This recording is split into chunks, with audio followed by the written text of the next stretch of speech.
You think your dog trusts you, but what if the way you treat them every day is quietly breaking that trust instead of building it? Most dog owners believe love is enough. Food, cuddles, maybe a few walks. That should do it, right? But trust, real trust, doesn't work like that. And the truth is, your dog is constantly reading you, every movement, every tone, every reaction, and based on that, they're deciding something very important. Are you safe to trust or not? And what builds that trust is probably not what you think. Because the first thing you need to understand is this: your dog doesn't see love the way you do. Humans express love with affection, words, emotion. Dogs, they experience love through consistency. If your behavior changes, your mood shifts, your rules are unclear, your dog doesn't feel loved. They feel uncertain. And uncertainty creates anxiety. But here's the part most people miss. It's not the big moments that define trust. It's the small, repeated ones, every single day. Like when you call your dog. Do you always mean it? Or sometimes you call them, then ignore them, or get distracted. To you, it's nothing. To your dog, it's confusion. Because now, your voice doesn't always lead to something predictable. And when predictability disappears, trust slowly starts to crack. But what happens when your dog stops coming when you call them? That's where things get deeper. Because that's not disobedience, that's hesitation. And hesitation means they're no longer fully sure about you, and that leads to the second mistake: inconsistent reactions. One day, your dog jumps on you, and you laugh. Next day, same behavior, and you get annoyed. From your perspective, it depends on your mood. From your dog's perspective, the world just became unpredictable. And when the rules keep changing, dogs don't feel safe, they feel stressed. Because now they're constantly trying to guess, what version of you am I going to get today? And that mental pressure, it slowly damages your bond. But here's something even more powerful, and most owners completely overlook it. Your dog doesn't just watch what you do, they feel how you feel. Your energy, your tone, your presence, it all matters. If you're tense, distracted, frustrated, even if you don't say a word, your dog knows, and over time, they start associating you with that emotional state. So instead of feeling calmer on you, they feel uneasy. And that changes everything. But wait, what about discipline? Because a lot of people think being strict builds respect. But here's the truth that surprises most dog owners. Fear is not trust. You can control a dog with fear, but you can't build a real bond with it.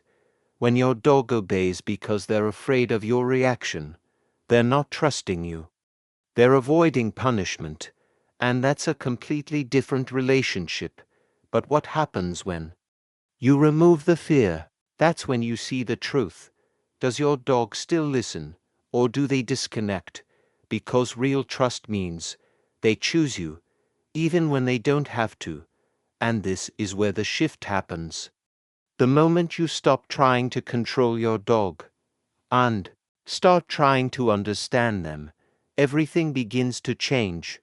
But before we go further, if this is already changing how you see your dog, take a second, hit like, and subscribe. Because what you're about to learn might completely transform your relationship. Now here's something subtle, but powerful. Your dog is always asking one question: can I rely on you? Not just for food, not just for walks, but emotionally. And this shows up in moments you don't even notice. Like when your dog gets scared, a loud noise, a stranger, something unfamiliar. Do you stay calm, or do you react with tension? Because if you panic, your dog learns something instantly. If you're not calm, I'm not safe.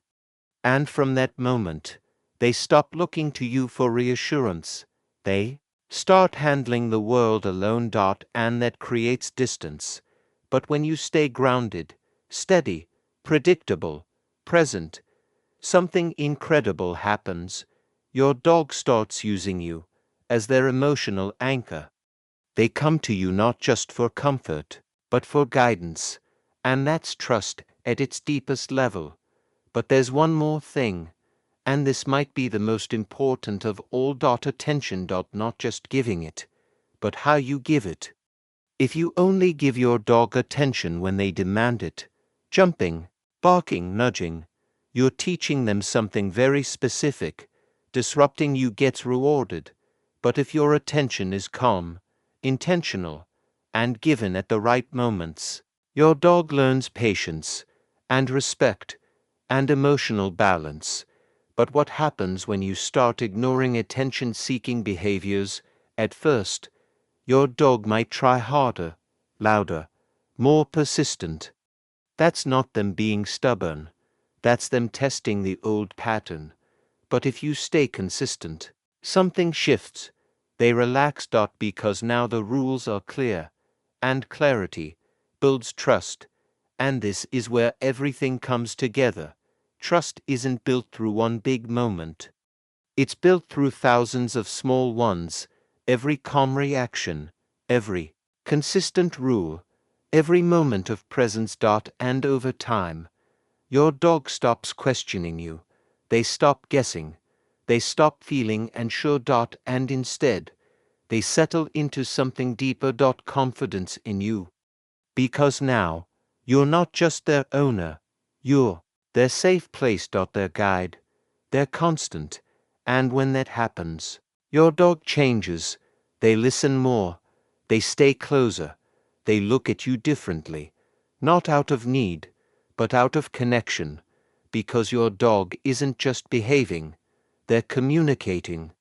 And when you finally understand what they've been trying to say all along, you don't just train your dog better. You build something most people never experience: real trust.